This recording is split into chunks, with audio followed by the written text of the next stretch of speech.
છે. તેની કાર્યપ્રણાલી તે છે જ્યારે પણ તેને અહીંયા પાર્ક કરવામાં આવે છે ત્યારે તે ચુંબકીય ઇલેક્ટ્રિક દ્વારા ચાર્જ થાય છે.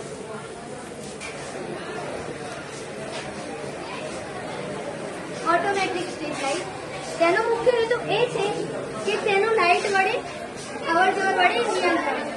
સાંજ પડે છે ત્યારે તે આપમેળે ચાલુ થાય છે અને સવાર પડે છે ત્યારે તે આપમેળે બંધ થઈ જશે. ચાલુ ટ્રાફિકના આધારે સ્ટ્રીટ લાઇટ.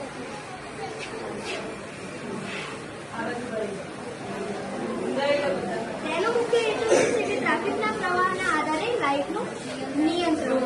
ડેન્સિટી સેન્સરના દ્વારા તે સંખ્યા માપે છે જેના દ્વારા જ્યારે પણ અહીંયા ટ્રાફિક વધારે હોય છે તો તે લાઇટ કરે છે, જો ટ્રાફિક ઓછું હોય તો તે લાઇટ કરતું નથી. સોલર ટ્રી તેનો મુખ્ય હેતુ એ છે કે ઓછી જગ્યામાં વધુ સૂર્ય ઉર્જા ઉત્પન્ન કરવી. વૃક્ષના પાંદડા હોય છે તેવી ડિઝાઇનમાં સોલર પ્લેટ લગાવવામાં આવેલ છે.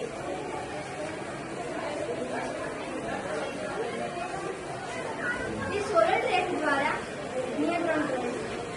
જેમ જેમ સૂર્ય તેની દિશામાં ફરે છે તેમ તેમ તે આ વળે છે, એટલે આપણે ઉર્જા મેળવી શકીએ છીએ.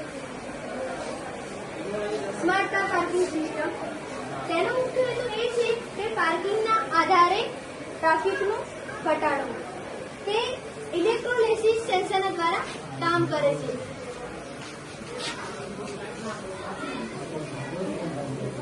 તે આપણને ડિજિટલ સ્ક્રીન દ્વારા બતાવે છે કે અહીંયા પાર્કિંગ ફૂલ છે, જો અહીંયા ટ્રાફિક હોતું નથી ત્યારે તે પણ આપણને માહિતી આપે છે.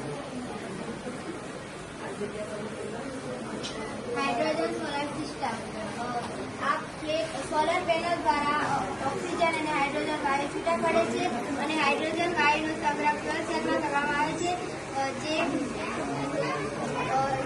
હાઇડ્રોજન વાહનોને ઉપયોગમાં આવે છે.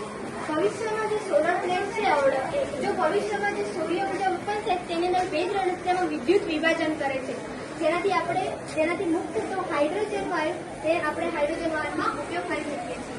આ છે પવન ચક્કી. જેટલી પણ 80-100 સ્પીડમાં કાર આવે છે, જ્યારે પણ કાર આવે છે ત્યારે પવન ચક્કી ફરે છે, જેમાંથી વિદ્યુત ઉર્જા ઉત્પન્ન થઈને બેટરીમાં સંગ્રહ થાય છે. સોલર કાર જે પેટ્રોલ ડીઝલથી ચાલે છે તેનાથી આપણે ઘટાડવાનો.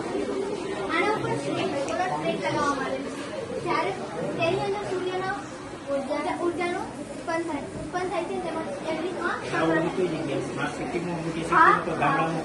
સ્માર્ટ સિટીમાં આપણે કરી શકીએ છીએ તેનો હા.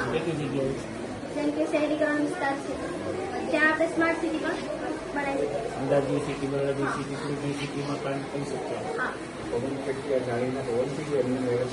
ના ગાડી સ્પીડમાં આવે છે ત્યારે તેની સાથે પવન હોય છે, ત્યારે જે પવન ચક્કી ફરે છે તેના અંદર વિદ્યુત ઉર્જા ઉત્પન્ન થાય છે, તે બેટરીમાં સંગ્રહ થાય છે.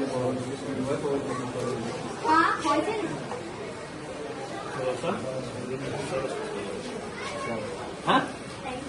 સરસ ચાલો.